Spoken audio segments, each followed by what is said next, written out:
Hello there, everybody. Welcome to another episode of FaB GaB. And in this episode, we're going to be talking about the songs, ranking them from the Rubber Soul UK version by the Beatles. That's right. I'm with you, Matt. I'm with you. I'm showing both. I'm showing both. I got the US handy too. No, but I got the US handy too. And I have Matthew Street here, of course. My co-host, who has his own channel, Matthew Street, which I hope you're subscribed to already. And if you're not, please subscribe to Matthew Street. Welcome, Matthew. Oh, thank you. You're too kind. Thanks for just kind enough. I actually stole that from somebody else. If he's watching, I usually say you're too nice. He says just nice enough. Just nice enough. And very happy to welcome here today as a co-host, Tom Hunyadi. And you'll know him from his Two Legs video cast that he does with Andy Nichols, which Paul Centric concentrates on McCartney. Great show. And he's also my co-host and partner on the Talk More Talk video cast. And these can be found here on YouTube, by the way. Welcome, Tom. Thanks for coming. Hey, Tom. Oh, hey, man, this is a great honor to be here with two distinguished gentlemen that distinguished.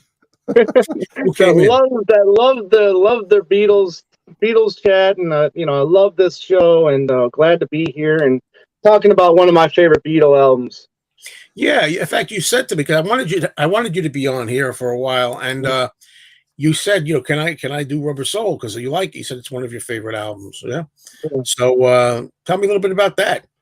How you feel about it? When I was, teenage years, my early teenage years, about 13, 14, when I really started first getting into the Beatles. And, it was one of the albums that I really gravitated towards first, because it just sounded a little more mature than the other early ones. And musically, I think it was really maturing, and lyrically, it was a lot different. It just wasn't all that mushy. She loves you, I want to hold your hand. Not that those songs aren't great. I mean, those songs are great, but I mean, this I think it really. Because Help brought it to another level, but I think then Rubber Soul really took it to the next level. I think it's like the difference between middle school and high school.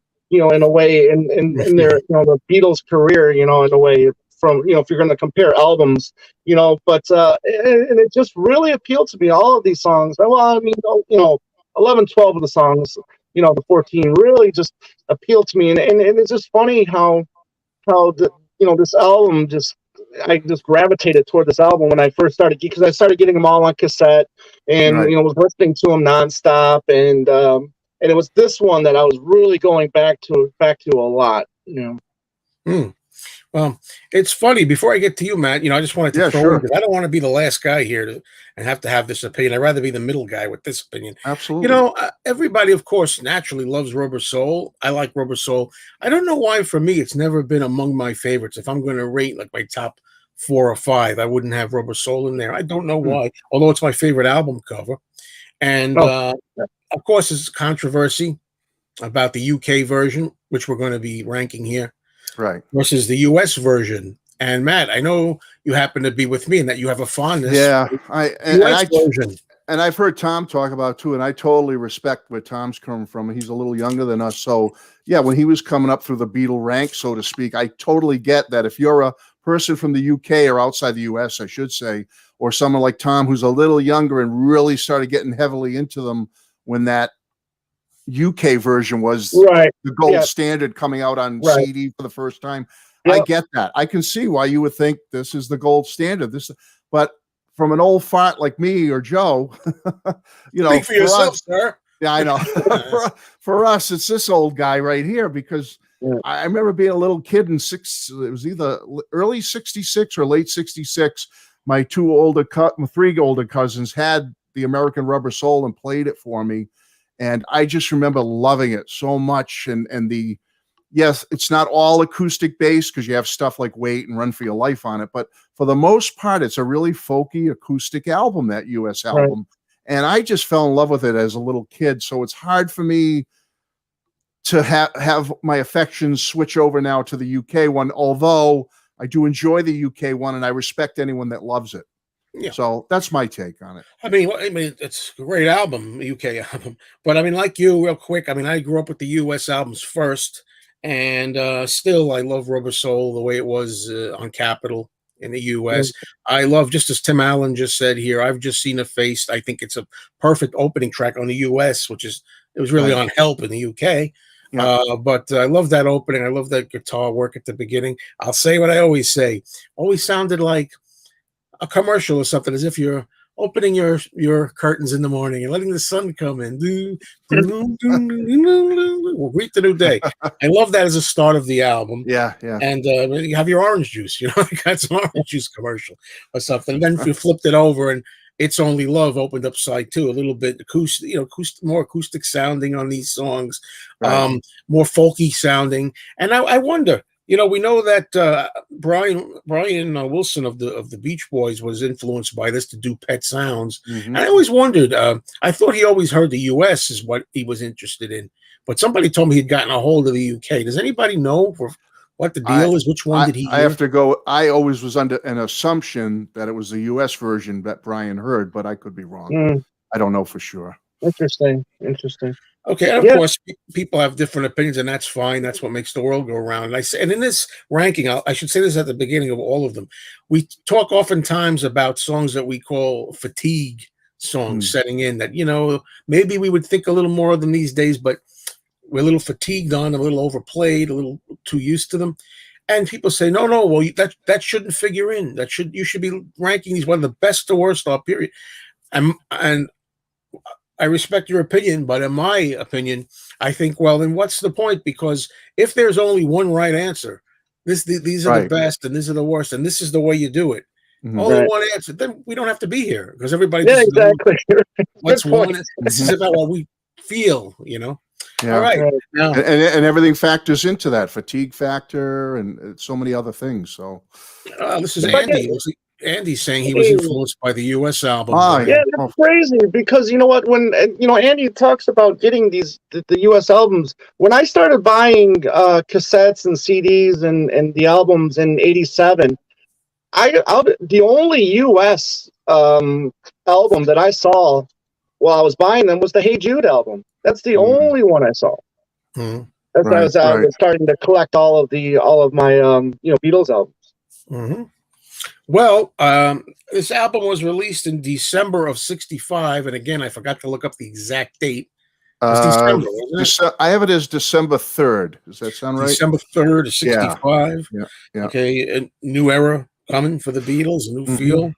We have 14 tracks on the UK version, and now we are going to attempt to rank them from our least favorite or worst. Can I say one last general thing?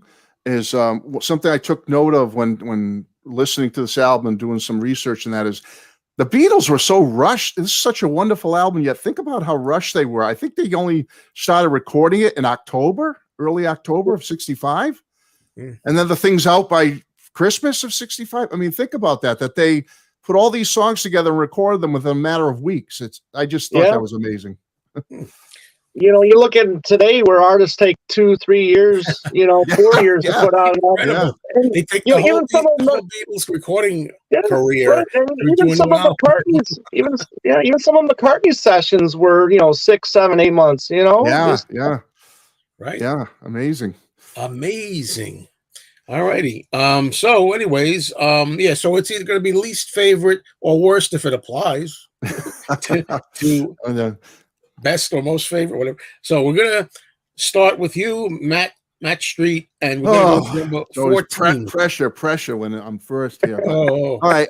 Well, I don't know. I'm hoping at least one of you go with me on this one. I think at least one of you will.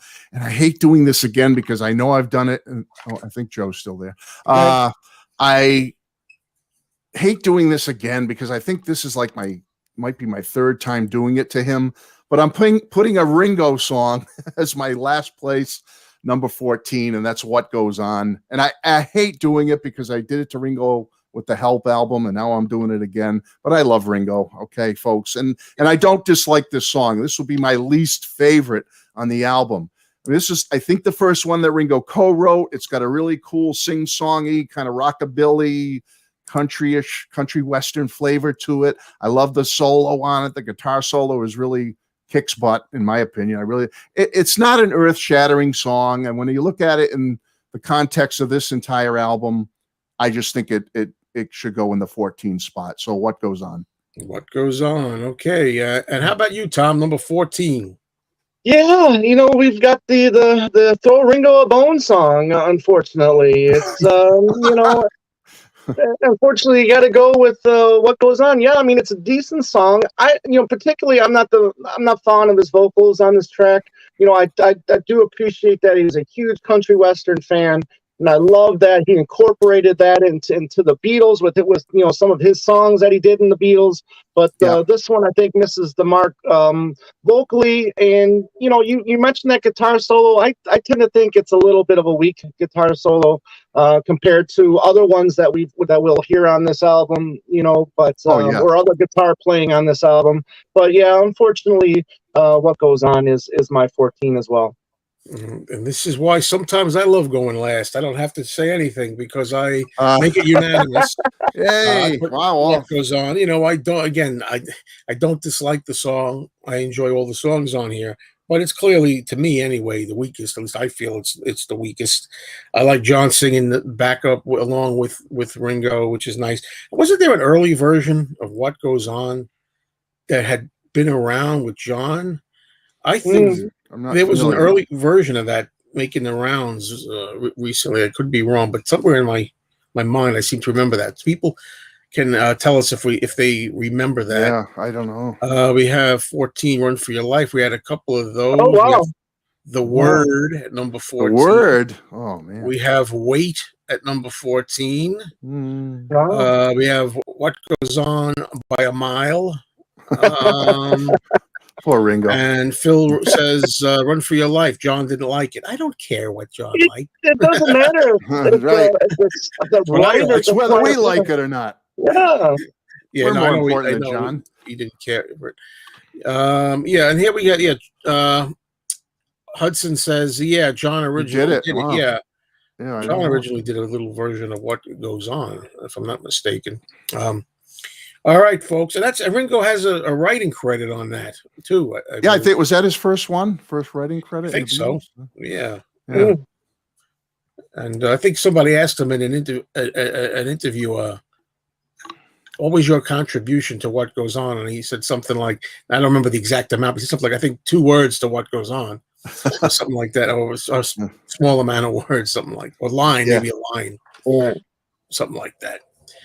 All right, so now we all have covered that, and I'm going to mention too, What Goes On, which is number 14 here, is one of those songs that was not included on the U.S. version and wound up on Yesterday and Today, which I argue no big loss, except that you don't have the Ringo a Ringo song on the U.S. version. Right. All right. So now we go to number 13. Oh, lucky 13 here. Okay, and, well, let's see if I can switch this around a little bit, and I'll let you go first, sure. Tom, for number 13. Oh, okay, that's absolutely good. Take the pressure off. The only reason I don't think it's confusing for me, keeping up with everything, the comments where we are. But all right, let's see. Go ahead, Tom. Listen, I love. But there's only so much you can take of it, and you can say it, you can spread it, you can give it, you can do all of this stuff. But unfortunately, The Word is one of my least favorites on the album. It gets repetitive on it, and there's like one little bit that I like. Now that I know that what I feel must be right, I'm here to show everybody the light. I mean, it's the only really lyric that I dig in that song, but again, it's just way too repetitive for me, and I just never cared for the track. All right, fair enough. Okay, number 13 for you, Matt. I'm going with Run for Your Life. I don't dislike it though. I mean, What Goes On is the only one on this album that I may occasionally skip, but everything else I pretty much listen to. And Run for Your Life is an okay song. It's a good little basic rocker. It's kind of filler, but it's good rock and roll filler to me. He took that first line from the Elvis song, Baby Let's Play House. So, a lot of people put him down for being misogynistic and everything in the song. But you know what? I think he just wrote a fun little rocker, and he was paying a little bit of homage to Elvis with that opening line. I don't think he meant anything mean-spirited by it. Yeah, it's nothing outstanding, but it's a good little rock song, and I gave it number 13. Okay, number 13, Run for Your Life for you. Okay, for me, everybody knew it was coming, probably for people who know my channel. Number 13, Drive My Car.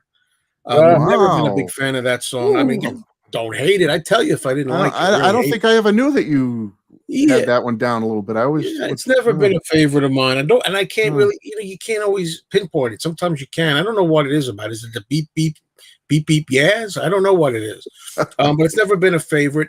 And as such, again, for me, 2 in a row, this song was also on Yesterday and Today. Not in the U.S. Okay. So there's 2 songs that just happened to be my 14 and 13. So I didn't miss them really, So for me, I don't have anything else really to say about it. I also felt it didn't fit on Rubber Soul. Now I don't know if that's because. Yeah.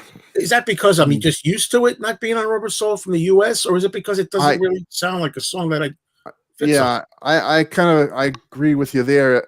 I like it better on Yesterday and Today than here, but that's just Yeah, as an opener too, I'm on this album. I'm not wild about it. It opens up Yesterday and Today, which I'm cool with that. All right, so some other comments here. What do people think? We got Run for Your Life. We have Wait. Should have been on Help. Which I'm glad you brought that up. Because again, I'll be mentioning a lot the U.S. version of Rubber Soul, and I say just like Wait was originally recorded, or was it recorded for Help, or just they recorded it for Rubber Soul? I don't know. Well, they recorded during the Help sessions. It was a Help song, so if they say that for Rubber Soul, I think they could have saved It's Only Love, and I've just seen a face for Rubber Soul also. But what else do we got here? We're at number 13. Interesting choice. I guess means Drive My Car. Only Sleeping Can Respect Matthew's opinion. Oh, about the Run for Your Life, perhaps. Yeah. I guess this is dominated at the top by 4 John songs. I mean, this is still John's band at this point in time, too. I mean, these albums are still John heavy.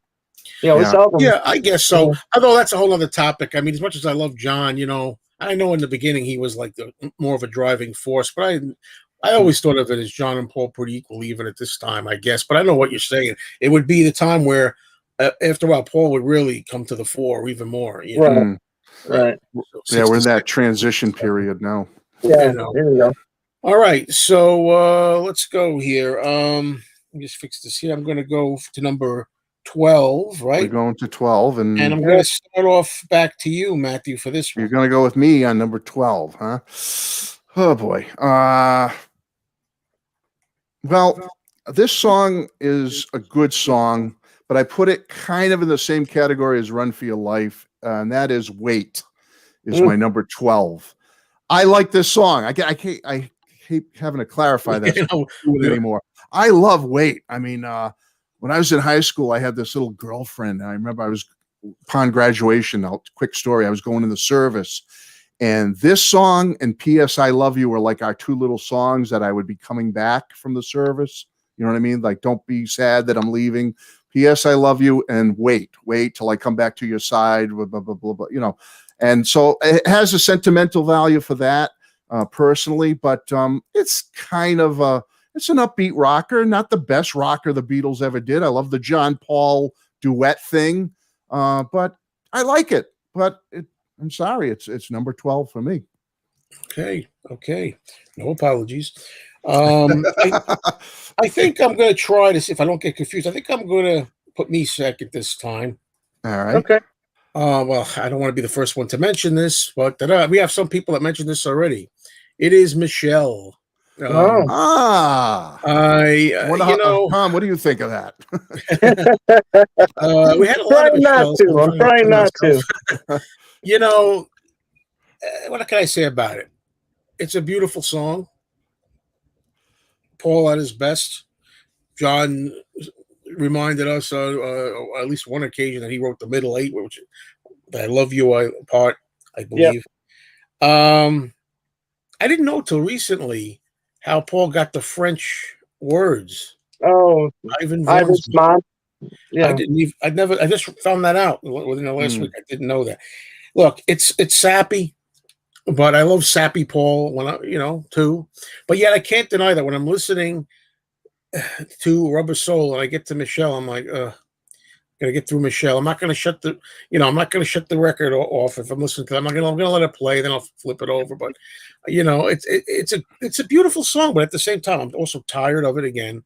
So fatigue factor. I was going to say comes in a little fatigue bit. factor, maybe. Yeah. I do think it should have been a single. Oh, it could have been. Yeah. Anyway, objectively speaking. But anyway, yeah, I don't know. And it's a slow point. It kind of slows things, dulls things down for me a little bit. There you go. Michelle for me at number 12. Oh. And that leads us to you, Tom, for number 12. Tom's 12. Okay. Okay. Well, Mr. Street and I, we're 2 for 3 right now because All I right. was wait 2. Now to Matt's point, I really dig it when you got a lead vocal and you'll have one of the other ones come in for a line or two, like We Can Work It Out, A Day in the Life, so the trend should be, I should love this song. However, I just really like Paul's part in this song. I feel as though you ought to know that I've been good as I can. I love that part. It's just, unfortunately, I'm not the biggest fan of John singing on this song. I'm not really a big fan of the lyrics, of his chorus, but I mean of his verses. Sorry, but I love Paul's part in this song. So 13 is I'm sorry, 12 is my is Wait for me. Yeah. All right, and I've been going around showing some comments anyway. Okay, somebody I guess agrees with Michelle. Gotta go somewhere. Yeah, looking for Drive My Car here. Love the fifth Beatle inclusion. Okay. Yeah, this was funny. Right about Michelle, I have a cousin named after that song. I know that I've heard girls say, "Oh, my mother named me after that song." A lot of people were named Michelle because of that song. Yeah. What's this about? Oh, I'm not going to put that in there. Okay, it's all right. 12, Run for Your Life. John doing country. A little bit. Little taste of it. Let's see. Michelle was quite unique in 65. Oh, yeah. So I think it probably would have made a good U.S. single. I don't know if it would have made a good UK single, though. Yeah. I think the U.S. Market would have ate that song up as a single. Good point. Okay. Robert S. likes Drive My Car at 13, but has What Goes On at 12. Let's see here what we got. This person here has Wait all the way at 5. Alan has Wait all the way at number 5. High ranking. All right, so what's cool about this? All right. So let's see. I got me 11 to number 11. All right, who's starting number 11? We'll go to Tom first. What do you have for number 11, Tom? All right. Well, I've got a fever, and the only prescription is more cowbell. More cowboy. Drive My Car is is my 11. I've always kind of dug this song. I mean, even though there some people may have a fatigue factor on this one, I tend to dig it. I love the opening lick. I think that's cool. I love Paul's bass throughout this one is really cool, and the cowbell is just like low enough, but loud enough where you can hear it, but low enough to where it's not annoying. You know what I mean? It's just it's perfectly pitched throughout the song, and I dig this one. I like it lyrically. I told the girl that my prospects were good, and she said, "Baby, it's understood." Just stuff like that. I mean, it's just it just always gets me. I mean, it's fun. Again, it's another one of those simple McCartney lyric songs that resonates to me. Well, I never picked up really on the cowbell. Thanks for giving me another reason to not care too much for it. So, anyway, All right, so Matt, let's go over to you for number 11. Well, my number 11, and Joe, I'm kind of continuing with your previous pick. I'm going with Michelle. Why did you Number 11.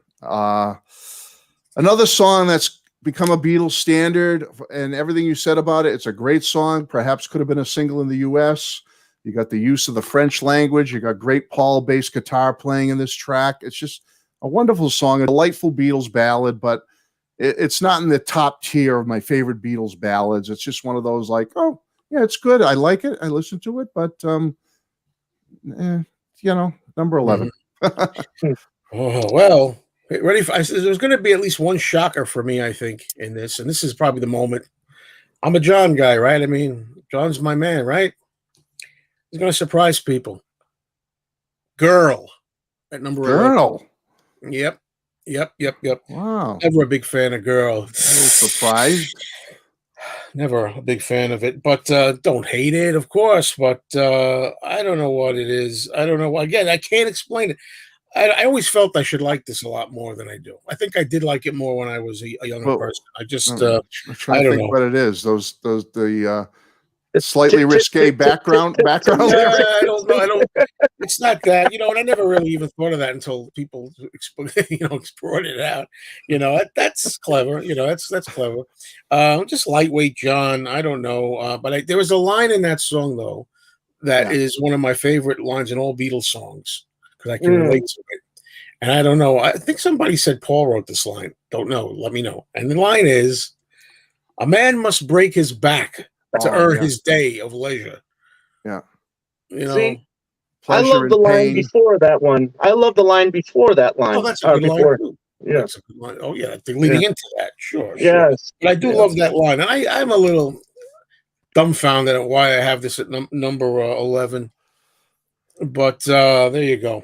That's what was that? Was it true? Maybe the rumor about that supposedly when they're doing the inhaling thing, it's supposed to be like their little goof thing going. Oh, that's what I read somewhere. I don't know if that's true. If they were goofing around with that, but number 11, Tim Allen. What goes on? I think the girl's probably not just talking about driving an automobile. I think that girl's probably not just talking about driving an automobile. Okay. Right. Let's see what we get here, folks. Girl is my number 1 from Richard. Wow. James. I don't know nobody's going to have this. I mean, this is the most. I'm guessing this is going to be the most controversial on this. Could be. Girl at number 4. I'm sure people got it in the top 5. Think for yourself, just to show you, folks. I don't always put John all the time, way up there all the time. On my list, John has the top 4 songs. Wow. High praise for John. It's gonna. I'll tell you, I'm pretty close to that. And here's young Oliver, who I believe is how old is all? He's young, right? Young guy, teenage Oliver, saying "Run for your life." The little girl line is a little disturbing. No, it's not. But anyway, these days people think it is. But anyway, whatever. But that's just my opinion. So you took it from that Elvis song. It was early Elvis song. Oh, he nicked something again? No. Yes, all he does is nick things. I mean, John was the king of the knickers. King of the knickers. I can't more spot ways than one. Right. I can't spot Paul stealing as many songs as John does. All right, so we're now to the top 10. Top 10, baby. Top 10. Top 10. I'm going to see what order we're going to go in here. I'm going to do me first, I guess, and then we'll do Tom and Matt. All right. Okay, number 10. If I Needed Someone. Ooh. Which I'm actually surprised it made it this high for me because I do like If I Needed Someone quite a bit. One of George's songs.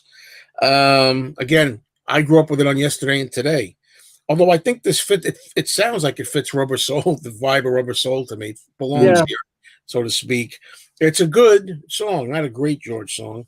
And I don't know. I'm kind of surprised that I put it like ahead of Girl. Maybe I'll change it. Next time we do this. But yeah, that's where I have it. Number 10. All right, so All right. let's move on to you for your number 10 song. All right, my friend. Well, we are in agreement on number 10. If I Needed Someone is my Wow. 10. It's I think it's the least of the two George songs on this song. I've always thought it, kind of a little awkward in the singing. They go high a lot. Like If I Had Some More Time to Spend, they really go high.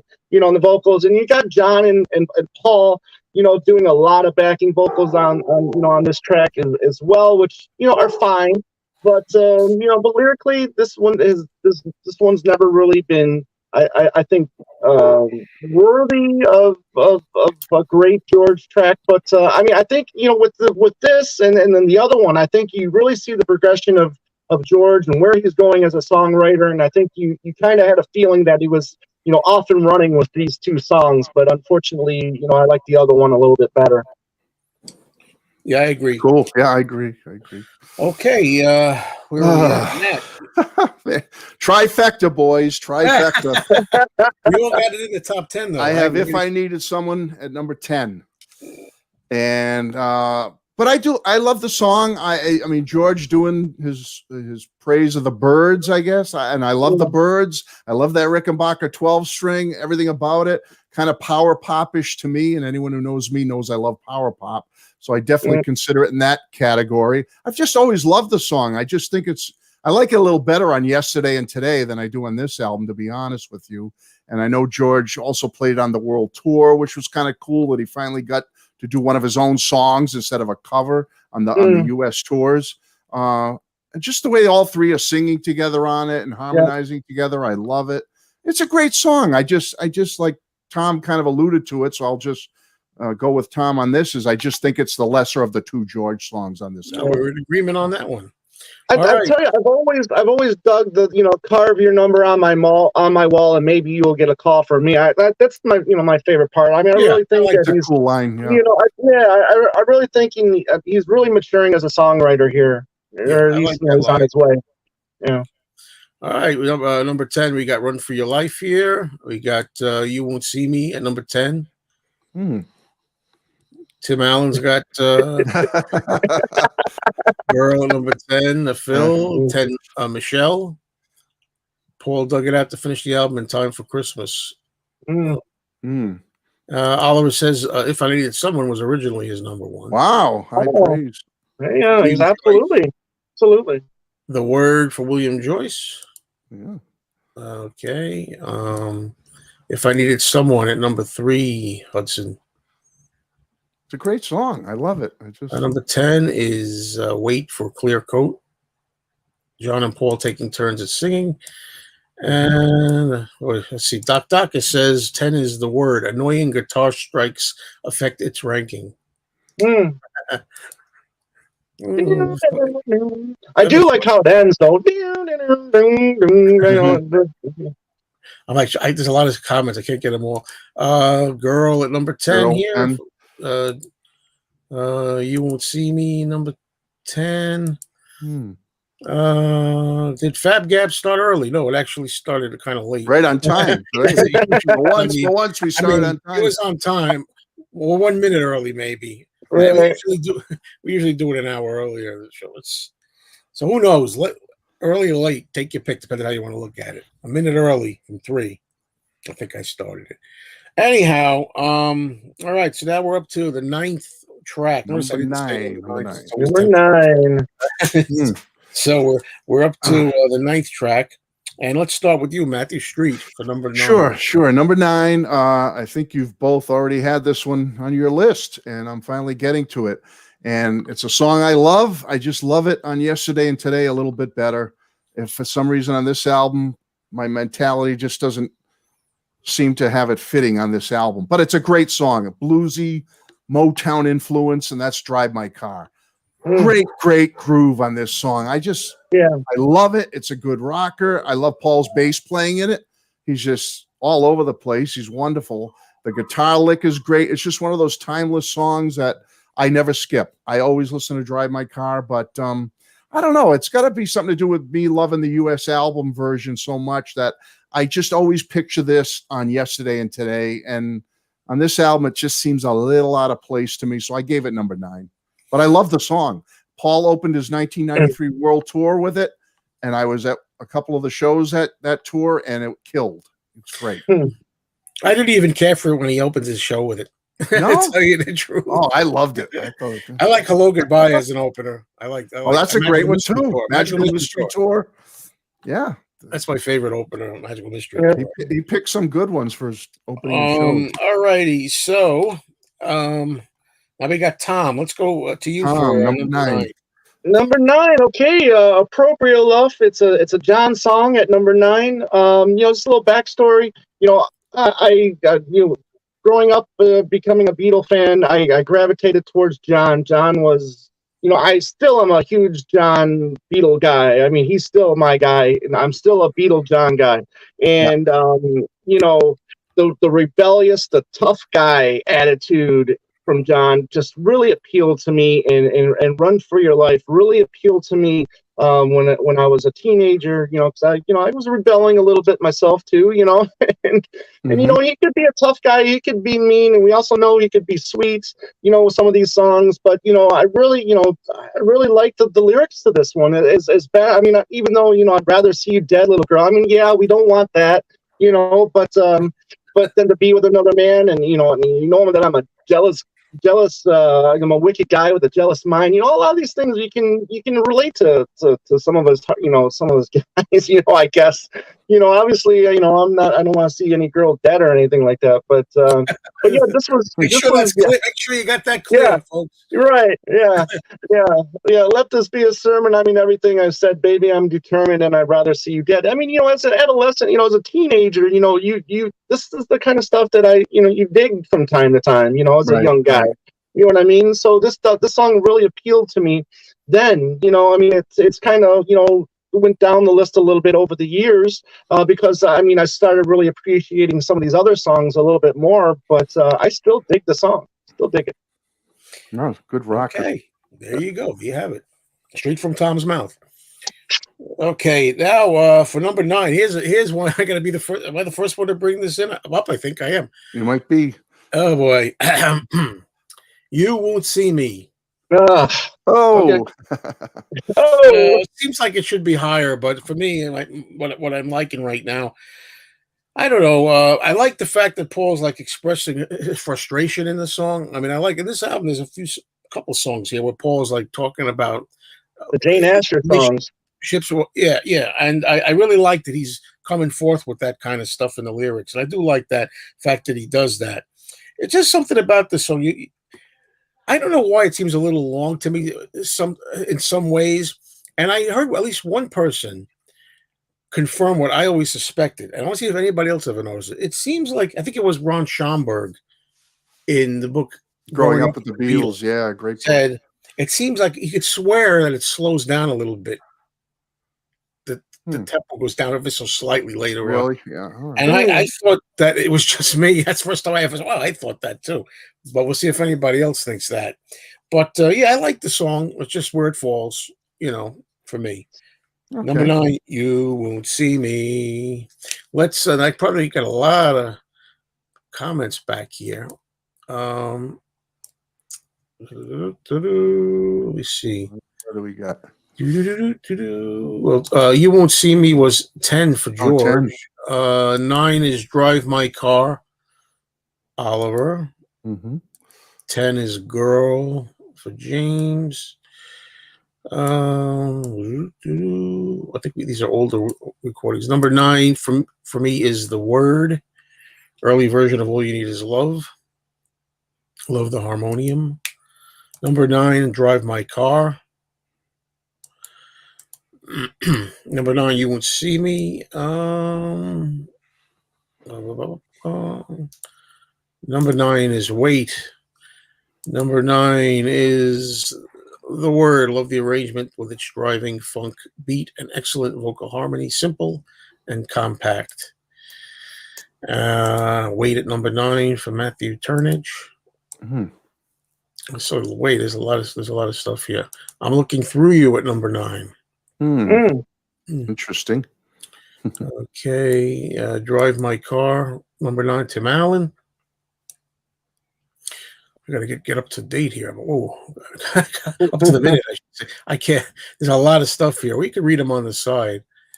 Oh, Matthew Smith. I happen to catch this. I catch some of the ones that confirm my Flows for sure. Flows for sure. I don't know what it is. I always thought that, and I'm glad somebody else feels that. Yeah. What is this about? Here's just how Ringo used the matchbook cover on them. Oh, I think you go like this, with your fingers with it. You. Oh, there you go. Wow. All right. I think. So that's number 9 at that, and we'll go over to number 8. All right. So let's do number 8 now. Let's start with Tom Hunyadi at number 8. Okay. My 8 is one of the first songs that I think McCartney really shines as a vocalist, and that's Michelle. I think this is like one of his perfectly sung songs. It's just beautifully sung, and lyrically, I think it's fine too. I love the acoustics throughout the whole song. Yeah, the French bit is pretty nice too. And I think it's great. It's really good. I mean, yeah, it's again simple rhyming, but I think it works for this one, and I absolutely think Michelle is beautiful and deserves to be in the top 10 on this album. Okay, great. Well, I probably put it there based on like I said, the kind of best thing. Where do I think something deserves kind of to be? But I only put it where I did. My personal feeling didn't match. Yeah, no, it's fine. Yeah, understood. Yeah. Ooh, in my life, at number 8. I love, because when John Lennon and Yoko Ono were on the Mike Douglas show in '72, the first day, before he introduces John and Yoko to come onto the show, Mike Douglas sings Michelle, and he does a pretty good version, but it's just still funny that he wanted to make the point that song was written by John Lennon, but no, not really. Yeah, right. Just the middle eight. Corrects him. Didn't want. Right. I think he handled it well because the story, according to the name Gary Van Sciac, right? The bass player for Elephant's Memory. Right. Yeah. He told a funny story at Beatle Fest about that he remembers they were backstage, and when Mike Douglas sang Michelle and attributed it to John, John was like, "Oh, bloody hell!" He couldn't believe that doing Michelle. I don't believe it was something. He was like more upset than but he handled it well when he came on. He just smiled and said, "They usually play." I think he said usually play yesterday or something. Yesterday, right. I wrote the middle 8 for Michelle, so it's okay, or something like that. He said he kind of made like a joke about it. I thought that was good. All righty. Now, so we got Tom for number 8. I'm reading the comments. It's so hard to keep up.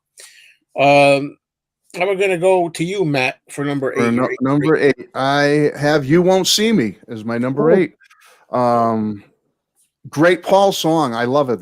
I'm not going to say anything negative about "You Won't See Me." It's just there's 7 other songs that just ranked a little bit higher, but it's a great Paul song. I've always loved it since I was a little kid hearing Rubber Soul. I didn't know, being that young, about the time signature and the change or whatever. Right. On it. I just always thought it was a great little song. And I think, isn't Mal Evans? I read somewhere that he's credited on this song doing something, some organ or maybe harmonium or something like that. It's a good song. It's a really good, solid song. And no, I don't have a bad thing to say about "You Won't See Me." It's always been a favorite on Rubber Soul of mine. Number 8. Just where it has to go, right? Something's got to go somewhere. All right. Is this a shock for people? I don't know. For number 8, I put "The Word." Oh, The Word at number 8. What I find interesting about it is it sounds like a song I would expect in 1967. More like, hippie culture. Summer Love. Summer Love thing. The word is love. All you need is love. And this is like a precursor to that. Time right. In that way. Yeah. That's bizarre in a way. That's what I always think when I hear that. But it is kind of simple in a way, though. I mean, it doesn't mean a song has to be complex, to be interesting. But that line that you said, Tom, about now that I know what I feel must be right, I'm here to show everybody the light. I always like that line. Nice. So yeah, that's where it falls, folks. I mean, I like the song, but something's got to be at number 8. So it's The Word for me. Let's go. Let's see what we have here. I probably showed some of these already, but Girl is great. It is. A FaB song, yeah. Think for Yourself at number 8. Wait at number 8. Well, Wait, that's pretty high for Wait, yeah. I got Wait at number 9 here. I think these are old. Hey, it's live, folks. I'm doing the best I can. Delwood as Girl at number 8. Michelle for Richard James. Oh, shoot. I lost something. Okay, I'm good. We got James Bell. Think for Yourself is my number 8. Really like the lyrics. Shows George maturing as a songwriter. Holds fuzzbox bass. Indeed. Adds a strong ear-catching element to the instrumentation. Agreed. And Doc says Mal can count too. He can count. Day in the life, baby. Yeah. In my life at number 8. He's got to do the count-offs, otherwise they wouldn't be. Steve, I don't know. I have Wait at number 7. Robert S. says, "Oh, that's interesting." Okay. Hey, it's got its fans. I'll put this in to give him a shout out. Ed of the King's Court. Temporary. Hey, Ed. Smart Alec. Wrong album. All righty. Now, let's go to number 7. And I'm going to start it off. All right. And guess what I have? Robert S. said he had number 7, Wait. That's where I have Wait, number 7. Wow, you have it up there. Wow. And yeah, it's a lot higher. It's funny because I wouldn't think going into this I was going to put it that high, but as we said, it's kind of a help left over. I think it fits better here. But Tom mentioned something I really related to. I like the Paul part the best in this. I love that middle part where he goes, "I feel as though you ought to know." Yeah. I love that part. If you do, the second time where he does that, he kind of like rushes it a little bit the second time. First time it's "if you do," second time it's "if you do." Yeah. Little things like that I pick up on. That's why I love the song. Just the way the song drives along during that part, it just chugs right along with them. Where have we heard that before, Joe? Where have we heard it before? I'm sorry? Where have we heard that before? No, but go ahead. I'm thinking about something here. But go ahead, keep going. Think about it.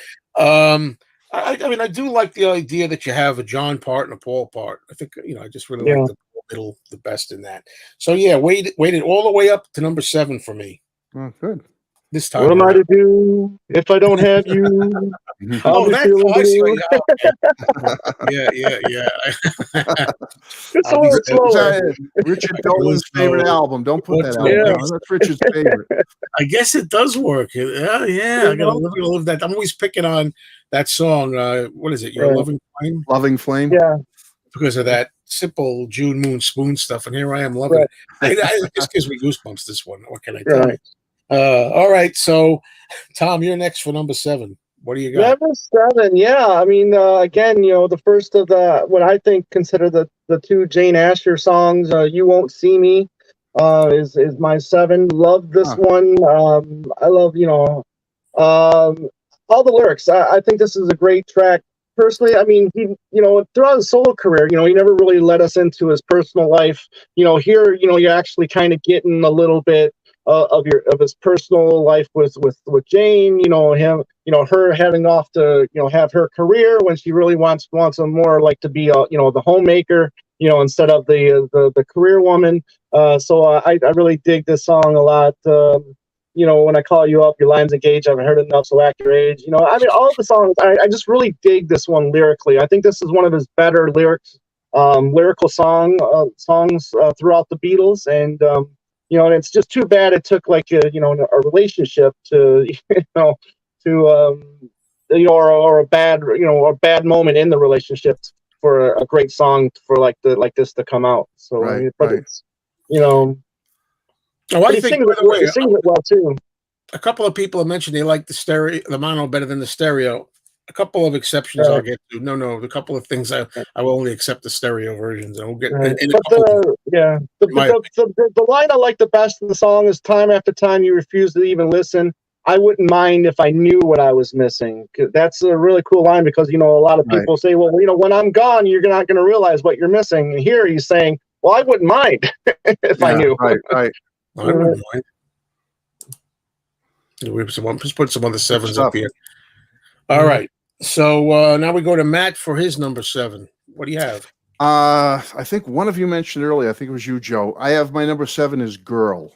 I love this song, though. I mean, this is a great song. The lyrics, a deeper, very groundbreaking song for its time, 1965, and they're doing something like this. Is there a little sitar in this? I'm detecting there might be some sitar. At the end? I don't know. I've always felt at some point in the song I hear a little bit of sitar in the background, but I could be wrong on that. I know he did it on one other song on this album, George, but I'm wondering if he added a little bit of flavor to that here. But I love this song. It's so mature. The songwriting is just so meaningful, and it's a great song. I love it. Not much more I can say, but that it's top-notch Beatles, and it's number 7. All righty. Thank you much.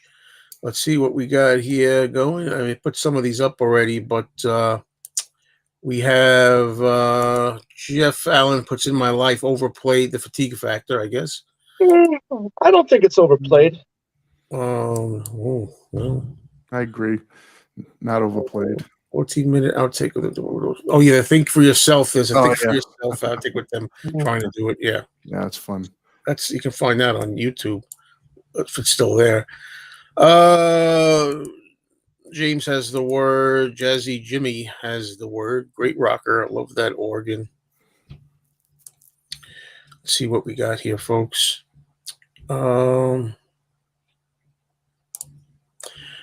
After seeing the slow acoustic version of "You Won't See Me" live at McCartney's recent gig, it's gone up in the Rubber Soul rankings. Oh, cool. Oh yeah, good point.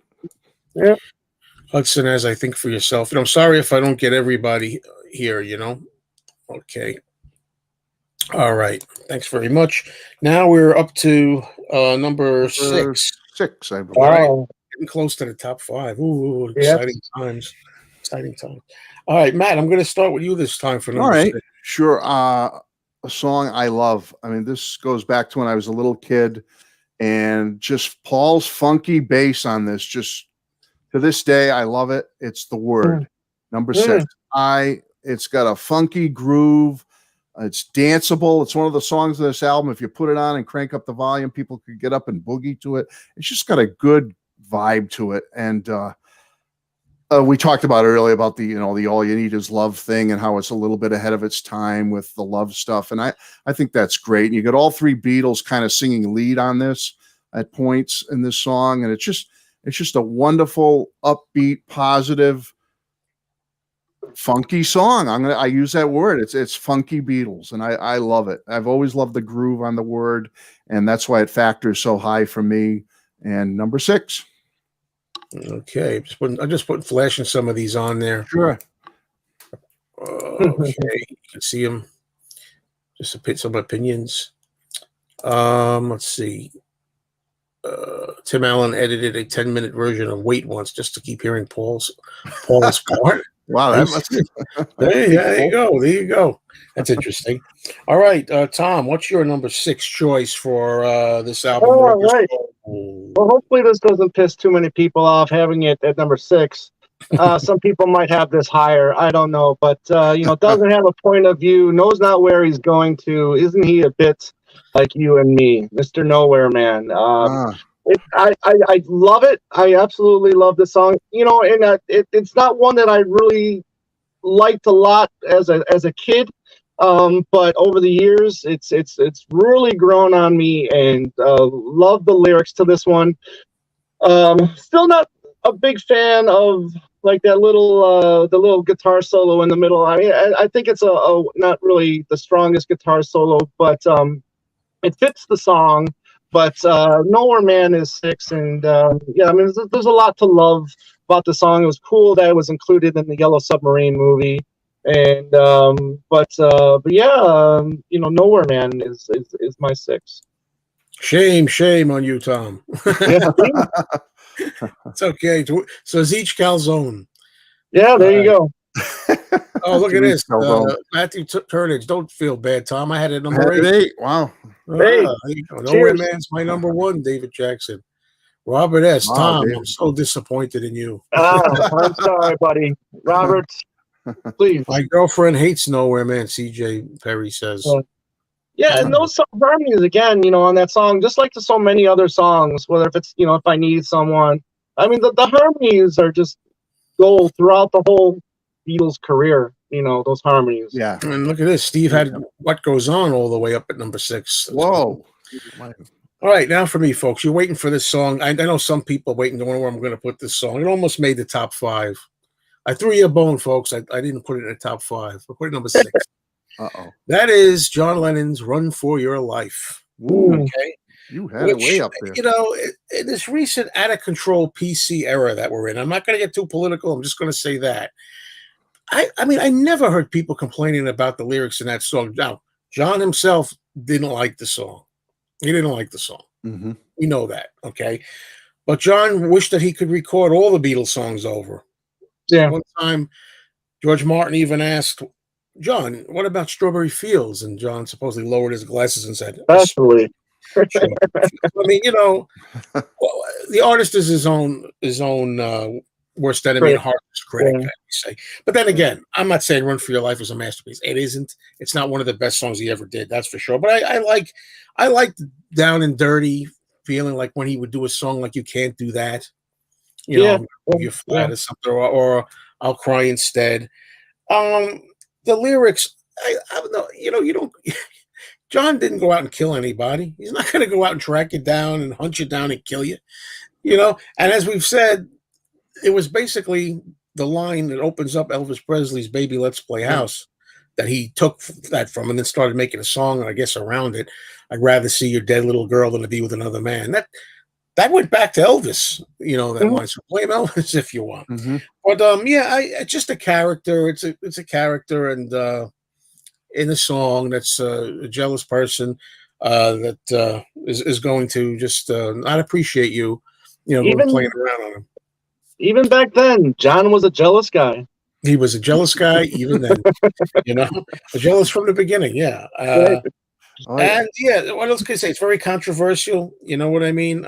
It's just a song, folks. You know, I just love that it's a little like down and dirty kind of thing for the Beatles, especially in '65. And yeah, little girl. They used to say that all the time. You know, you're my little girl. You know, you whatever. That doesn't mean anything. You know, but I know some people today really take it seriously. And, you know, I'm no misogynist. I'm completely respectful of women. Just ask my girlfriend, you know. The thing is, I just get a kick out of having a little teeth in it, you know, so to speak. That's why I put Run for Your Life as high as number 6 for me. It's a good rocker. It really is a good song. Yeah, it really is. Wonderfully, yeah. I like the guitar solo in the middle, too. Yeah. All right. So let's see. We got any comments here? Let's see. We'll start with this.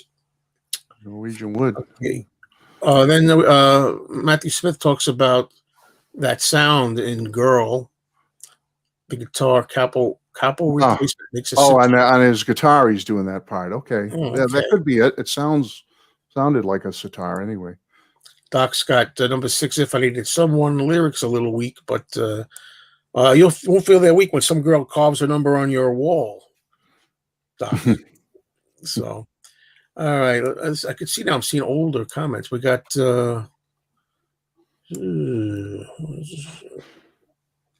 I respect. Wow, very impressed. Probably not up there for me. A very biting vocal take. Respect the high placement. I'm guessing you mean Run for Your Life. Yeah, I think that's because I'm like trying to get up to date. I kind of back a little bit here. I just want a little bit. I don't want to feel so much like a heathen. Thank you. No, I think you brought up good points. There's a lot of other lyrics too that. Oh yeah, I used to be cruel to my woman. I'd beat her and kept her apart from the things she loved. Yep. Man, Yeah. that was mean. Yeah.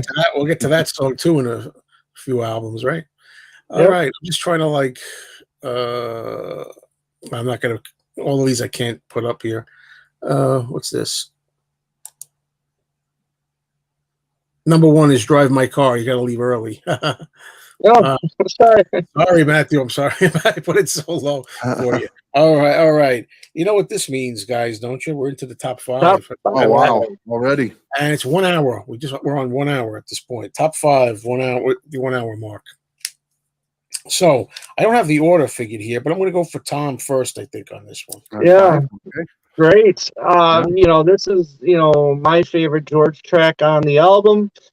Think for Yourself. I think it's just a great raunchy rocker. I mean, just a real, I love that. Was it that fuzz bass to open the track? I mean, just really kills it. Lyrically, again, this is almost like his Run for Your Life in a way. I've got a word or two to say about the things that you be telling all those lies about the good things. If you, it's kind of rough in that way too, a little bit, but it's just not as, as violent, maybe. Right. But again, think for yourself, because I won't be there with you. I mean, wow. I mean, that's just really, just cuts it right down the middle there. Really just, it's a little rough around the edges, but I think it's one of his better Beatles songs throughout his time, and it makes my top five for sure. Okay, very good. All right, Matt, you're next. Let's keep the conversation going because I had Think for Yourself as my number five as well. Nice. I love this goes back to being a little kid. I love the fuzz bass on this. I used to think when I was a kid hearing Rubber Soul and that fuzz bass would come on, I thought that was like heavy rock to me back then. Right. I can see now looking at it that, it may seem like a common thing now and a common song now to people who have more, musical history behind them of 40, 50 years since. But back then, I thought that song was very advanced for its time with that sound, with that groove. Right. I always loved that song. Just the great harmonies, the driving force of it. I always loved Think for Yourself. It's my favorite George song on this album by a mile, although I love If I Needed Someone. And to this day, when that fuzz bass comes on, it takes me back to first hearing the album as a kid and thinking that was heavy rock. Wow, right. That sounds cool. I still think it sounds cool. So number. I'm with you, Tom. Number five. All right. Well, let's make it three, shall we? Hey. Our second 3 for 3. All right. Yeah. You guys, I don't have to say a word because everything's the same. Fuzz bass, the first thing I wrote down here. I thought too, Matt. I thought it was a harder rock. Oh, look at the Beatles. They're so cool. They're being hard rock. Yeah. I love that. That makes the song really. And I like the lyrics in it too. Although your mind's opaque, right? It is opaque, right? Not okay. Some people think it's okay. Try thinking more of just for your own sake. Okay. And the future still looks good, folks. You got time to rectify things that you should. I mean, that's good stuff, Number five. I wanted to have George in there too, and he just happened to fall in there. She had time to rectify all the things that she should. Still trying to rectify a lot of things. Do the best we can. All right. Think for Yourself rocks. Yeah, absolutely. Mm-hmm. Yeah, people are starting to we're getting like a lot of serious talk in there about other stuff. Robert P. I'm looking through you with false start, like on US Rubber Soul. Number five, Michelle. What can I say? Beatles, Toe Tapper, Drive My Car. Great. Beep, beep, yeah. Think for Yourself is very underrated, Alex Simpson says. Yeah, it's true. Yeah. Sure. What does this say here? You're going by the quotes from the Beatles in the anthology series. They all seem to have very fond memories doing Rubber Soul and Revolver. It really shines through with music. And the cover, too. I mean, right, Tom? Rubber Soul. What about when, they picked the picture that kind of fell over a little? Do we have that? A little distorted cover there. Yeah. Okay. We'll get back to this in a minute. Believe me, Matthew, I will get back to this in a minute. Okay. So let's see if I know where the heck we're at. We're at number 4, correct? Yes. Number 4. All right, let's start with Tom Hunyadi. What's your number 4 Oh, song? Right. oh, it's girl. It's so girl. Again, one of my favorites, right away on the album. Um, Again, we talk about how great John is as a rock and roll singer. The guy could be smooth too, as a more of a mellow singer too, as well. I mean, he really can, and I think it shines on this one. And we talk about a few of the lyrics, on this one. And yeah, I mean, you talk about does she understand when a man must break his back during his day of leisure, but the line before that I really like is what she told when she was young, that pain would lead to pleasure, just really it's mature, you know what I mean? It's not, it's not, she loves you, or I want to hold your hand. I mean, this is something else, and it's really starts to show the maturity of these guys. And yeah, and the tit tit tit parts is fun, and is cool too. I think there's really a lot of cool aspects of this song. It's just not the lyrics itself. I mean, so many things. The music I think is really good, and all the vocal bits in there, the harmonizing, the tit tit tit. It's just, I can't say enough about this song. It's just really just one of those hair raising on your arm moments kind of songs for me. And it's just every time I hear this song, it's just one of those magical moments. No. So Well top said. 4. No, I agree. Great analysis. Well said. Well said. All right. Matthew Street, I'm going to you now for number 4. Number 4 is Norwegian Wood. Did one of you mention Norwegian Wood yet, or am I the first one to throw? No. You are the first one, my friend. I'm the first one to mention it. Okay, it's in my top 4, folks. I love Norwegian Wood. So again, I use the words again, mature, the deep lyrics. Like Tom said when we were doing the opening, this album was a big leap forward. Help there was some experimentation on the Help album. Right. Tom's right. With this album, it really jumped, tenfold. And so I keep using the words anyway, deeper lyrics and mature. It just, the storytelling is here. The use of the sitar is so groundbreaking. It's a Beatles classic. It's been covered by countless other artists. I mean, not as much as Yesterday, naturally, but I mean, it's a well-covered song. It's a well-respected song. And it may seem like I'm ranking a little bit low, but folks, I'm not. And this is a top-notch Beatles song, and it's number 4 for me. Norwegian. 4 out of 14. It ain't too shabby. You're right. Pretty good. Okay. I'm going with number 4 now, and my pick is I'm Looking Through You at number 4. Oh, okay. Which is my highest. Well, do I say too much yet? My highest Paul song, I think. Again, I love the lyrics. I love the personal lyrics, and and he's speaking about is he speaking about Jane Asher in the song? You think, or who is he speaking about? What, I'm Looking Through You? I think this was another one that was kind of Yeah, Tom mentioned that earlier. I think when he picked it. Yeah. Yeah. The one thing I want to say about it is I was mentioned by Matthew Smith, and I don't know, maybe some others too.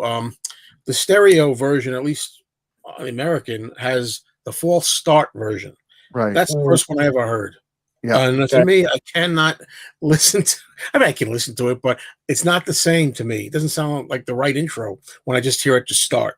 Yeah. Right. I always got to hear that little. And that was a cool way to open the U.S. album with that little, false, coming into the song like that. I thought was kind of cool. I think no, I'm off on that. The U.S. No, it doesn't open the album. Right, but the way it comes in, I'm sorry. It could have. Put it that way, you could have opened the album like I just love the way I love it that way. And yeah, that's it moves along at a nice pace. And I know my my ex-wife used to do this kind of thing in the middle when they have all that music. She could do this like dancing stuff. She used to like that part. I always think of that when I hear that. But yeah, I really like that song. It's probably my favorite Paul song, I guess. As I went through it this time, that's the one that came out the highest for me. All right, so that's it. Number 4. I'm Looking Through You. You're Not the Same. Yeah. I love that he gets more, tell it like it is kind of. He's gonna, with that kind of thing. There we go. Girl at number 4 from George. Looking through you, number 4 from Hudson. Let's see. Fine choice. Thank you very much. Norwegian Wood is your 3.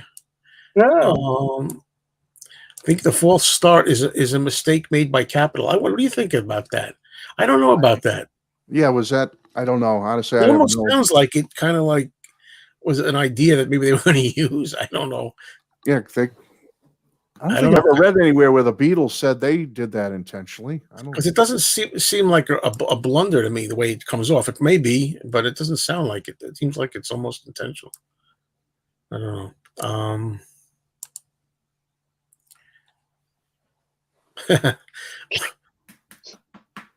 Good question. You have an answer for that, Tom? And I love her. And I love her. I popped in my head, and I thought was that like her? Get the book many years from now where Paul talks about all the Beatles songs, and for the most part, and Jane Ash is keeping tight-lipped.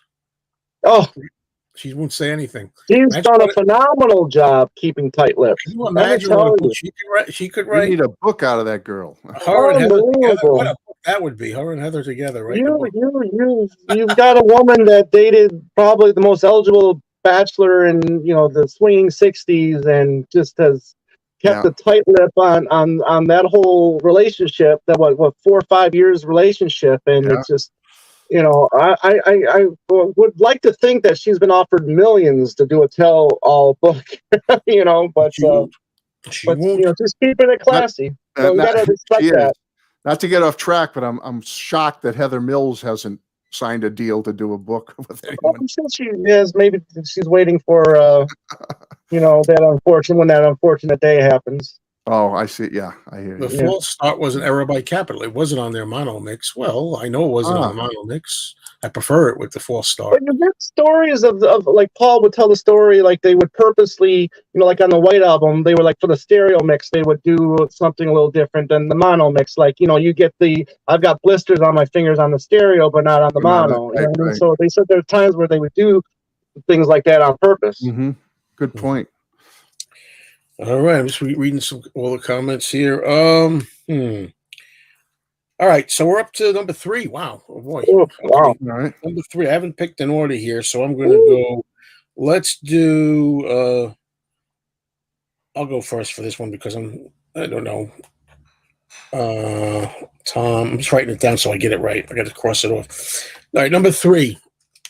I'm going with Nowhere Man at number 3. That's a song, again, a lot of people they like the UK version because Nowhere Man is on it, but I'm happy with it on Yesterday and Today as well, although I think it really suits it suits this album. I think it fits on Rubber Soul pretty nice, and there's nothing you could say about it. It's a John classic. Doubting himself. It's funny how he said that he liked to write the songs that kind of wrote themselves, and he always cited Nowhere Man as an example of that. Said that he got so frustrated one time he couldn't write it. He was trying too hard to write a song and couldn't write a song, and then he just thought of himself, I think, as a nowhere man, getting nowhere. He just couldn't get anywhere with this, and that's how it just wrote itself once he started thinking like that. I just love it. It's a classic. I don't know what what can I say? I did some things. That's all there is to say. I don't have any more to flesh it out, folks. Maybe these guys will do it, or. Not Tom, but maybe. Yeah. Maybe. Matt, well, you didn't pick it yet, Matt. I don't know. Did you pick it, Matt? Did you say Nowhere Man? Not yet. No, I have not. Well, I'll see where it fun. All right, so Nowhere Man for me is number 3. And now we'll go to Tom. We'll save Matt for last. What do you got for number 3, Tom?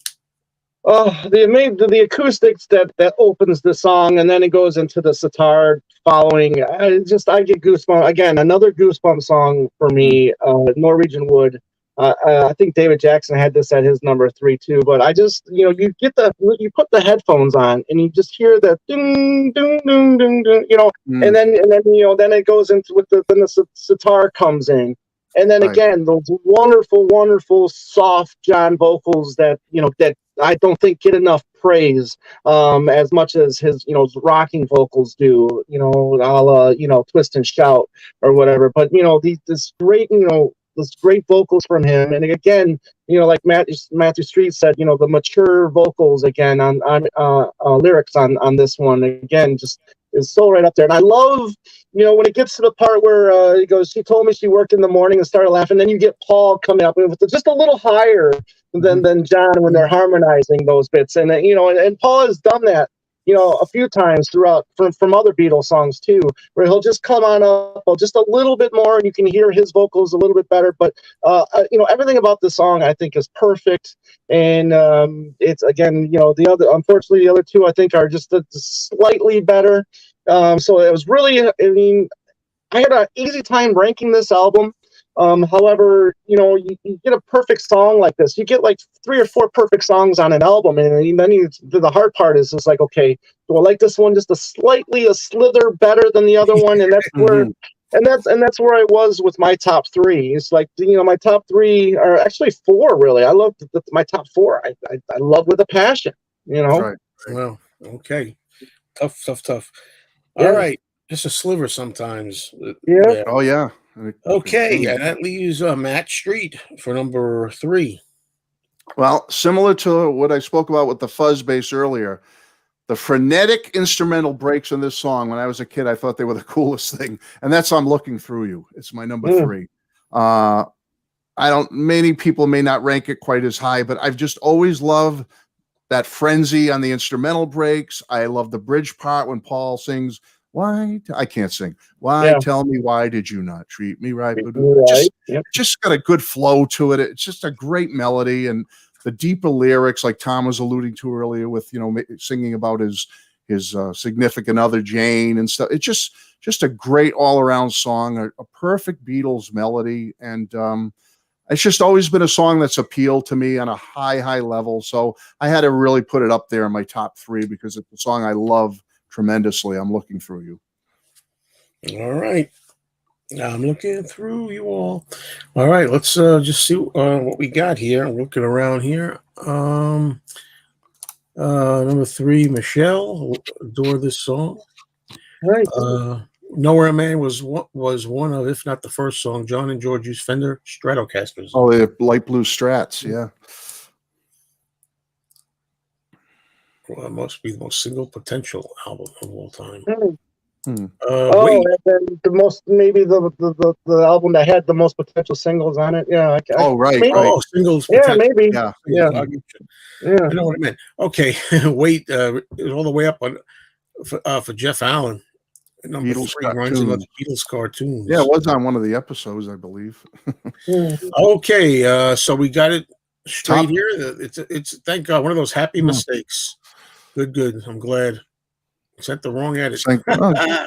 Happy accident. Hence the twangy sounding solo on Nowhere Man with those guitars.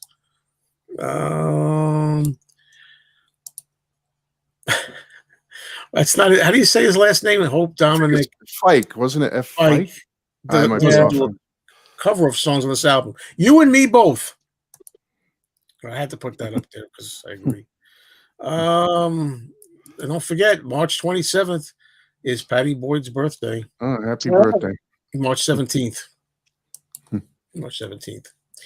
Okay. Had it right at number 3. Hey, Marcus. Cool. Looking through you. I'm looking through Only you. sleeping. Okay. Top 3 are Roll Johnson. Number 3, Nowhere Man. Perfect for COVID era. We're going a bit nowhere right now. Ugh. Getting better all the time. I like that. Nowhere Man. Number 3. I'm looking through you. I love that too, Mac. But I'm looking through you at number 5. And Ringo on keyboards. I think I'm looking through you. I heard he did do some of the keyboard work. All righty. So, okay, let's put this up there. Always disappointed how little outtakes we got on Anthology 2 from Rubber Soul. Hopefully they make up for it in a super deluxe release. Oh, yeah, we can hope Let's for hope that. so. From Absolutely. your lips to Apple's ears. All right. So now, you know what that means. We have 2 songs left. Only 2. Woohoo. And to Top see 2. what we're going to do here as far as who goes first. Tom, Yes, number I'll 2. take it. I'll take it. I'll take it. This is my favorite Paul song on the album. Again, it just shows his maturity. I really think will come with Rubber Soul. Maybe starting a little bit with Help, but then coming into Rubber Soul, I think he just just became I'd always consider him a little bit below John in the writing category up to this point, but what's come with Rubber Soul, I consider them equals. Right. Especially with this song, I'm Looking Through You. I had a little bit higher than you did, Matt. Oh, But cool. but We were yeah, I close. mean, what can you Close. say about again? So powerful in the lyrics. Why? Tell me, why did you not treat me right? Love has a nasty habit of disappearing overnight. Love that line. Love it. And again, it's just it's so simple again. But if you had problems with Jane or whatever, and he puts it down in the song like this. I mean, and it's kind of nasty a little bit, but in a different way than what John would do. But your lips are moving. I cannot hear your voice is soothing, but the words aren't clear. It's just stuff like that. I mean, I just think it's really brilliant songwriting from You Paul. were above me, but not Yes, today. but not today. That's right. Yeah, Like that. yeah, That's, exactly. that's interesting that we both had the same feeling about Paul's songs on this album, right? That was the Right. one that you put as his best on here for you. Yeah, Yeah. that's my number 2, and I think it's really it's a real powerful statement. Whatever the statement he was trying to make, he did a wonderful job at it. All right, well said. Okay, Matthew Street, what do you have for number 2? Beatles classic, Nowhere Man, finally shows up on my list at number 2. I mean, it's just, again, I'll go back to what I said about some of the earlier tracks from yesterday and today. I like it a little better on yesterday. Today, I think it fits better on that US album, but I still love the song. You can't deny. John just sings it great. It's, to me, I know Tom mentioned the backing vocals. I think when he talked about it, saying they were kind of, basic. I don't know. I've just always thought those backing vocals were typical Beatles perfection, the way they harmonized together. And, and I love the lyrics. Again, I use the word mature lyrics. We all feel that way sometimes. He's singing about what we all go through, and we have those down moments in our life and we feel like a big nobody, and you got to pull yourself out of it. And sometimes it's tough, but yeah, it's just a great, great classic Beatles song, John Lennon song. And it's just a song I never get tired of. There's no fatigue factor, whether it's played 100 million times on the Beatles channel or not. I still listen to it. So yeah, Nowhere Man it wasn't on the US Rubber Soul, but it's such an outstanding song that I have to give it the number 2 spot. And well said. Sometimes you may hear it a lot, but in some cases the fatigue factor doesn't even touch it. You still right. can hear it at any time. Sometimes we get tired of it. Sometimes we don't feel like it's so fatigued. Sometimes it's just fun. It's fine. Sometimes we can't stand it. All right, I'm just going to at the same time here. I don't want to like too many comments go before I show them, but I'm going to put my number 2 now. Now, of course, these two could have been reversed. I was tackling where to put. Oh, really? So I was like, which one ought to be first? Which one deserves more to be first as a classic? And which one do I just feel is first? Well, based on that, number 2, I put In My Life. 2. Put it at number 2, just because the fatigue factor, which is, again, if I'm ranking on what's the best song on this album, which I thought we were in agreement, if the best song on the album, we all have it. We all have number 1, I think, the song we're thinking of. But In My Life, but no, just a fatigue. It's a classic. George Martin's bit. I don't want to get the wrong instrument when George Martin adds to the middle of the song. What is he playing on that? The instrument that he does? I think it's a harmonium. Is it a harmonium sped up or an electric piano sped up? They sped it up on the tape. What's it called? Harmonium. Laid it down. Whatever it is, it's beautiful. Yeah. What I love about the song is I love that John's getting introspective. And here's a guy only 25 years old, right? 25 years old, talking about his life. All these places I remember. All these places had their moments. That's the part I really dig about the song. I love that going back because I'm very sentimental. I'm always thinking back to people I've loved, people I've known. Some are dead, some are still alive, and friends and relatives. All that. I love all of that. Then when it starts veering into like more of a traditional love song, but of all these friends and lovers, blah, blah, blah, no one compares to you. I love you more. That's cool. That's great too. That's why I have it number 2, and on other days number 1. Mm-hmm. But I don't know why I'm more into the reminiscing, going through that part even more than the love bit. Right. Although that's the whole point of it. It's supposed to be, you're talking about, out of all the people I've just mentioned, you're the tops, kind of thing. That's the idea. Right. But yeah, look, it's a classic. I said it could have been number 1. If I was going to be ranking, let's say purely on what I thought deserves to be number 1, that would be it. Mm-hmm. So, in my life, number 2. Huh. Let's just see now. Good thoughts. Good thoughts. Go back. Tim Allen. If I needed someone, yep, I ranked it this high. Go George. Oh, great. Hey, Nowhere, nobody's man. right, nobody's wrong. Right. That's right. Except Andy Nichols sometimes. Yeah.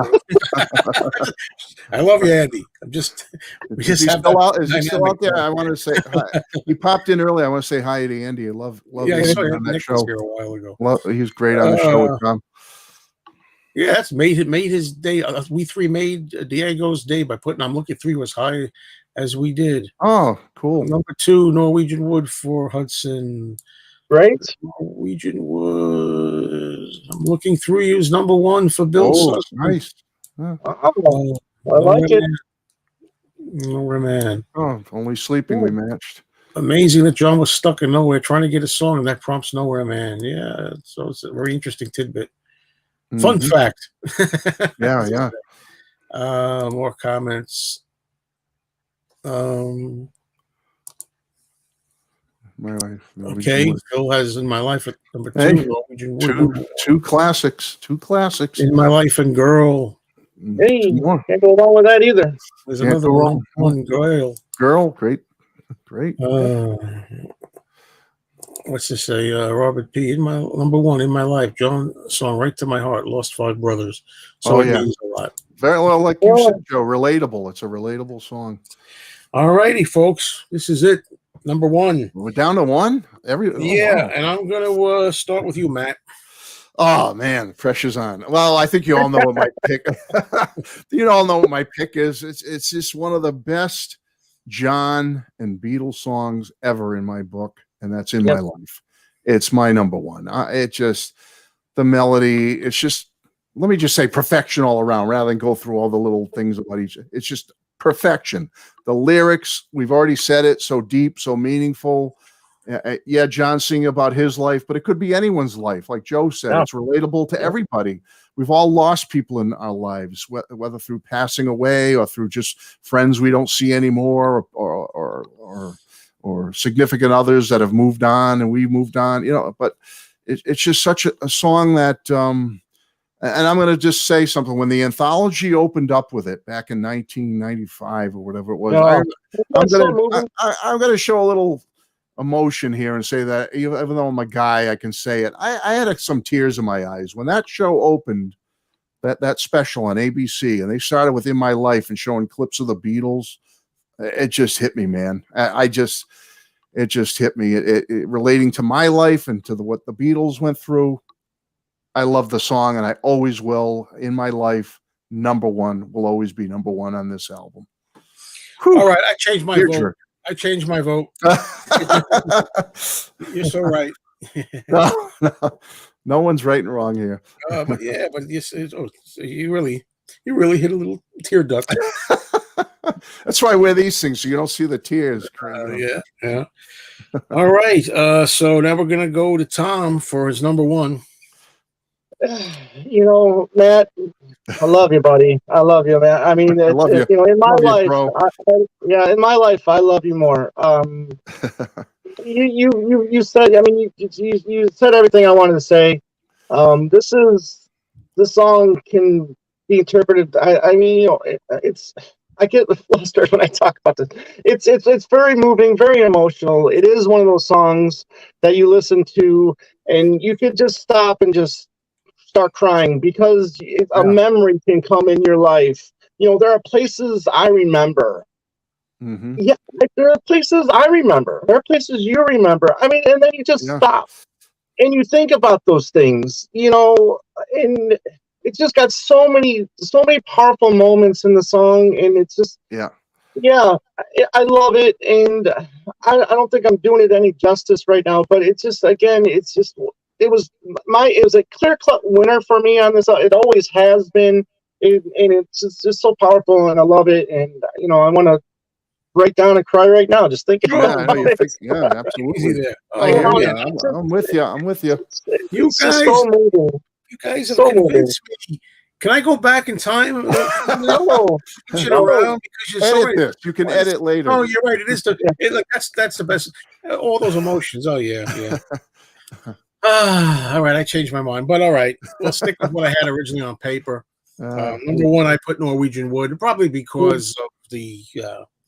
Again, it's not as played out to me. I mean, I don't hear it you don't hear it on the radio as a regular song coming on. I love the sitar introduction in there. That's kind of a new thing for the Beatles to introduce, and George. Yeah, groundbreaking. Yeah. I like the aura about it. It's kind of a mysterious aura. Like, what's it about? Telling a story. What's going on here? George knew what it was about, didn't he? Well, John, of course, later admitted it was about an affair that he had, and he tried to hide it by making it a little gobbledygook, like a little. It's not really clear or whatever. But what I like about it is, and did Paul take credit for this too about burning the house down? Maybe he did. I don't know. But the idea is, I never really thought for the longest time as a kid, and some people still think this. They don't believe it. They say. So at the end, I lit a fire. Isn't it good, Norwegian Wood? I used to think, he's just warming himself. He just lit a fire. He gives up. Right. I'm going to light a fire and warm up a little bit. Well, no, the reason you're repeating Norwegian Wood through the whole song is because, blah, blah, blah, Norwegian Wood, blah, blah, blah, Norwegian Wood. And at the end, I lit a fire. Isn't it good, Norwegian Wood? He lit the house on fire at the end. At least maybe you can interpret it however you want. But a lot of ways you can look at it. And hasn't Paul pretty much confirmed that it was like, let's just burn the house? Burn the house. I haven't heard that.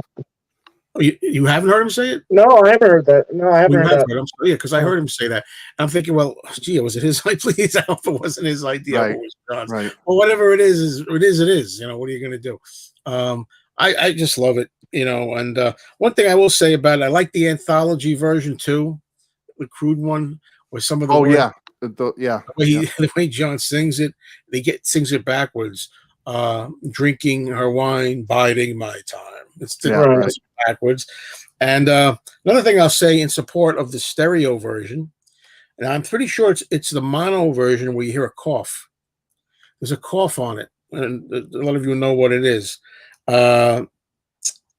Which says "sit anywhere," and then you hear a cough just before. So I looked around and noticed there wasn't a chair. That's a famous thing that's on. I think you can hear it on the mono, but you don't hear it on the stereo. If I got stereo, you don't. Right. Okay. And I don't need to hear a cough and that's part of almost like when you hear an annoying pop, a skip, and a worn out record that you always from that day forward when you heard it as a kid, you always hear the song with that pop in your head. I don't need to always hear, in there. So there you go, folks. Good. There you have it. I'm looking at the comments at the same time, so we're going to go some of them. Break out a sweat after that album. Yeah. Tough one. Let's go up. Okay, here we go. Give Joe back his Beatles membership card. Oh, think for yourself. Number one, really give Anthony back his membership card. Nowhere Man, number one for Tim Allen. Oh, yeah, it's great. In My Life has to be one of the most beautiful songs ever written. I think so. One in my life. Like I say, I don't. Sometimes this can happen. I'm thinking, like I said, they could go either way. In My Life is such a beautiful classic. I'm looking through you here at number one. Hey, I love that. Good. Yeah, I had it up there somewhere, 3, I think. The messiness of it. I like the way the first good song he learned on guitar, and it's such a great song. I love the messiness of it. It's interesting. Girl here at number 2. Yeah, in my life started out as a Penny Lane style portrayal of Liverpool, but evolved into something more timeless and universal. That's true. That's true. Mm-hmm. Yeah. By doing that, that really is what makes it. So many people have that as their song, couples and couples. Okay. Hmm. Well, nothing wrong with where we. No. I mean, No, I not don't at know all. how I feel, but as I No, say, nothing. I Nothing really wrong. it made me really feel differently as I'm doing this show. These two guys.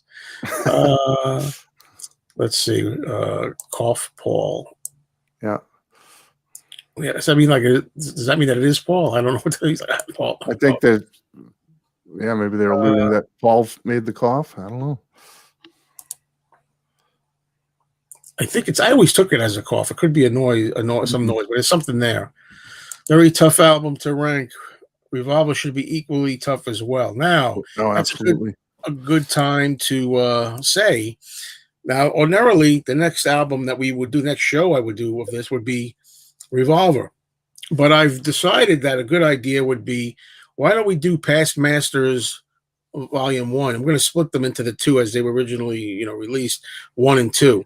And I thought, while we're still at 1965, let's do all the singles, the A sides and B sides, Love Me Do, all the way up to I'm Down, I guess. Yeah. I think that would be like a nice place to go after this. And then after we're done doing Past Masters with the singles, then we can go into 1966. All right. That's a good idea. So, yeah, we're going to do the next show, Past Masters 1. And the question is when exactly. I don't know. I got to talk to the guy, too, about this. I'm not really sure, about next week, but we'll see. Could be probably going to be Sunday again, but I just want to go through a few things, and we'll let you know, as soon as we're official. As soon as we know. Yeah. George coughing. Any thoughts on Bob Dylan's influence on the Beatles during this period and vice versa? I'm glad you said vice versa, because I'm always saying, look, there's no doubt about the fact that the Beatles were influenced by Dylan, John and George, especially. But it goes, yeah, it goes cross-pollination there. Yeah, Dylan, not just the Beatles maybe, but other bands too. He started getting into going electric, and he started being more pop rather than folk and one guitar and all that. So I really think that Dylan was just as influenced by the Beatles as the Beatles were, by Dylan. So Sleep Dick at number 1. We'll see. You never know. You never know. That could be. Could be. 12-bar original. I'd rather have it than not. Yeah. But it's nothing great. I'd rather have anything than not, even if it's lousy. Except maybe Carnival of Light, only based on what I've heard about it. I haven't heard it, but I got to hear it for myself first. But, I've got a feeling we're never going to hear it. No, actually, Woodland Goblin. Well, we'll save that for another debate. Well, I don't know. That's it. Anybody got anything to add? Any fellas while we're still here? No, this was a lot of fun. I want to thank Tom for being part of this. I'm glad he came by and visited, because always a pleasure watching his show, Two Legs. So, Tom, thank you. Happy to spend some time with you. And tell us a little bit about the Two Legs. What we have in the future to look forward to. Well, in the future, ranking the tracks are Wednesday night at 8 p.m. Eastern Standard Time. That's live on our YouTube channel, Two Legs, a Paul McCartney podcast. So please check that out and subscribe if you like. On Saturdays, that's when our pre-recorded shows drop, usually about 10 a.m. Eastern Standard Time. We just posted our episode on McCartney bootlegs this past Saturday with friend Tom Brennan, and that was a lot of fun. We just recorded a show today with our friend Anthony Rotuno over at the Glass Onion on John Lennon podcast, where we continued our chats on the McCartney-Lennon relationship throughout the 70s. This was part 2, where we covered the end of 71 up to the end of 73. So that was a lot of fun talking with him. And like I said, the ranking the tracks will continue this coming Wednesday as we rank the non-album the non-album tracks from the 80s.